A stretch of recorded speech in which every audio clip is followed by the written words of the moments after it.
everyone, welcome to SFC Market Exclusive. China has set a 5% growth target for 2025 with the government work report emphasizing high-quality development, innovation, and global cooperation. Among China's key development tasks for 2025, one is to expand high-level opening up, boost trade and investment, and strengthen Belt and Road partnerships. With a focus on green industries, AI, and advanced manufacturing, how will China drive global growth and innovation?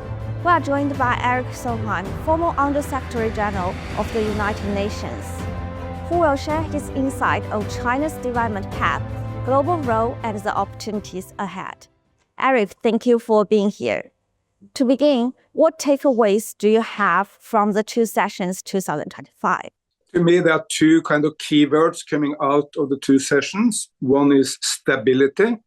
Prime Minister Li really wanted to establish China as the nation which provides global stability and economic growth at a time where there is enormous uncertainty because no one knows what Trump will do tomorrow. There may be trade wars, there may not. He may make different policy changes. We simply cannot predict, and that's very, very bad for investors and everyone else because if you don't know the future, it's hard to make the right economic decisions. China will aim at 5% growth and will be the global engine for economic growth. Indian growth will be higher in percent terms, but China's economy is so much bigger, so China will really be the anchor of global growth and stability. That's one. And the other is innovation. China is now focusing a lot on the new high-quality growth areas. Two particular, one is electric cars, batteries, solar panels, wind, all the green industries. And the other is the artificial intelligence and information technology. And of course, the DeepSeek breakthrough was also a huge kind of win for China because it showed that how much China is able to innovate, and this group of people in Hangzhou could really completely surprise the world and make it much cheaper and more efficient than anyone else anywhere on the planet had done up to now. How do you view China's target of around 5% economic growth this year? I'm quite optimistic that China will achieve this, and China has two main assets compared to nearly everyone else. First, China is an enormous domestic market. Prime Minister Li repeatedly spoke about increased consumption in China and different policies to increase consumption. That's of course because the Chinese market consumption in China is so big that itself will absorb a number of the shocks coming from a potential trade policies of the United States. And the other is that China is now the main trade partner with 120 countries. The United States is the main trade partner with very, very few. So all these other countries, if they have less access to the American market, less trade with America, well, they will all, of course, love to sell more to China, to trade more with China and expand that economic dimension. So overall, with a huge domestic market and this very, very broad scope of partners and friends all over the world, China is very well set to defend itself, but also to provide global prosperity. China is on the path to modernization. What's your view on Chinese modernization? No, China is now the most modern place anywhere in the world. I mean, if you go to particularly the main cities of the south, like say Shenzhen or Guangdong or for that Chengdu, Hangzhou, there is nothing like that in the entire world when it comes to modernity, creating a very beautiful life for many people. But of course, China should continue on that way and that direction. Continue to provide more green energy to the world, more green transport, better public transport, making the cities more livable and people-centered, and at the same time go full scale into all the opportunities of the digital economies. There is no doubt that digital economies also can provide for difficulties. Artificial intelligence can be used for wars, terrorism, fake news, many negatives. But it can also be used to cure diseases which we died from even yesterday. It can be used to make the energy system a lot more intelligent. It can make us make much better decisions. So we need global and national regulations to avoid the bad aspects and get all the positives of the artificial intelligence. So I see China being a core nation in the modern aspirations of nearly all human beings. What lessons can other developing countries draw from China's development experiences? That's a very good question. I think there are two which are maybe the most important, or three. Number one, political leadership is absolutely core. If the political leaders of a nation are crooks, corrupt, don't want to develop the nation, it's very, very hard. That's why you see China, but of course also you have seen South Korea, Vietnam, now India, many other nations develop, Indonesia developing very fast because the strong, determined, development-oriented leadership. China over the last decades have had that. Leaders who really want to bring every Chinese, not just many, every Chinese out of poverty and want to go green. Second, many decisions must be left to the market. Only market or companies can provide for all the solutions we need. I was just in Chengdu and met all the top Chinese solar companies. And look, there's a fierce competition between these. They compete, but the benefit of that has been to bring down the price for China and the world so that solar is now dominant or can be dominant everywhere. And lastly, education is very important. China, but Japan, Korea, Singapore, Vietnam are the world leaders in education. China, of course, basically every nation has a high level of education for the top people. What makes China different from, say, some other developing countries is that it's a high level of education also for normal people, for the working class. And you can, if you want to make high quality cars, well, you need a highly developed working class because these are robotics and it's a lot of complicated work. And that here China stands out with a very high general level of education and a very educated working class. So these are the three main lessons for me: dedicated political leadership, market economy, and a very strong focus on education. China pays great importance on developing new quality productive forces and fostering emerging and future industries. How to understand new quality productive forces? I mean, that is also one of the areas which stands out from China. This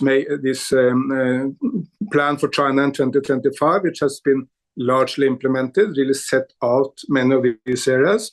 And the combination of a strong government with strong business and added academic institutions, universities, is a key driver of the innovation which is behind all this high-quality economic development. As an example, China quite recently developed a coalition for so-called solid-state batteries, which would be a quantum leap in the efficiency of batteries. And batteries is at the core of the electric revolution of the world, electric cars, but also solar panels, etc. And if the combination of government support, innovation of companies, and added intellectual input from academia can drive that, that's very, very important. And of course, the DeepSeek miracle, everyone came as a surprise to absolutely everyone. A relatively small company of a couple of hundred people in Hangzhou could make artificial intelligence much cheaper and even at an open platform which everyone can use. If you now are a medium-sized company in Cameroon, well, you can take the DeepSeek platform and you can develop your own programs on that basis. Wonderful for the world. How do you assess China's role in global governance in recent years? This is a great question. Look, the 19th century was dominated by European powers who colonized the world and humiliated China. The 20th century was dominated by the United States of America, and now we have a multipolar world where US and China. So how can we make this new world stable? It's a much fairer, much better world because many, many, many more people are living good lives. But we need to make it stable. And I believe the key is to develop a rules-based global order. That can not be like in the past where there were rules-based, but was some rules for the West. We need to move into a solid, real multipolar world with rules. Sovereignty of all nations matter. A global open trade system for all is good. We need to fight all terrorists, whoever they attack. We need to stop all wars. And we need to work on joint global issues like, say, climate change together. China has been a very stable power, proposing this kind of rules-based order. And Europe, India, China, and I'm sure very many people in America also will agree with us, should jointly with others reach that. Brazil, South Africa, Turkey, Indonesia, all of them want a rules-based order. Why are more countries turning to China for cooperation? The United States now is discontinuing development aid, will make it more difficult for developing nations to get into the American market. And I'm pretty sure Trump will basically pay no attention to Africa at all. Well, what will happen? All these developing nations will look to China to get access to that market. If they cannot sell to the US, well, they'll be happy to sell to China. If they can't send their students to Harvard or Yale, well, they'll be happy to send them to Tsinghua or Jiaotong universities in China or many others.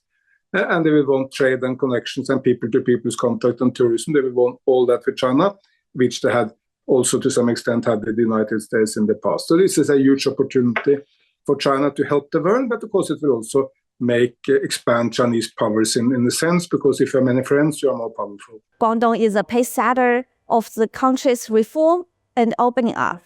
What's your take on that? Guangdong is home to some of the most extraordinary companies in China and the world. Huawei is headquartered in Guangdong. BYD is headquartered in Guangdong. DJI, which is something like 80% of all civilian drones in the world, again, out of Guangdong. And I can mention many more. Tencent, of course. There are so many of the most iconic companies coming out of Guangdong. So Guangdong is absolutely central, and this Pearl River Delta region, which is more and more integrating with Guangzhou, Zhuhai, Shenzhen, and many other cities into one economic area, will be a massive center for global economic development in the 21st century. It already is, but will be even more important in the future. Indeed, Guangdong is an innovation hub. Are there any impressive products? I think all which we have already mentioned. Of course, I'm a big fan of electric cars, and I see BYD cars everywhere. I was just yesterday in London, where I saw BYD cars showcased. I think the drones of DJI, which I've seen in many parts of the world, are absolutely miraculous. Because drones can also, unfortunately, be used in wars and conflicts, but they have so many positive aspects in the civilian life. Huawei is an extraordinary company. The road of Mr. Ren is the founder of Huawei, is absolutely extraordinary, because all other founders of IT companies, they were teenagers or in the early 20s, they were very young. He was 40 when he started Huawei. So I pay my tribute to him. It's a miraculous journey in life. Thank you, Erik. Yeah. Just as Erik said, China's commitment to hyper-development and innovation, along with its growing global partnerships, will play an important role in shaping the future of the world. That's all for today's show. Thank you for watching. See you.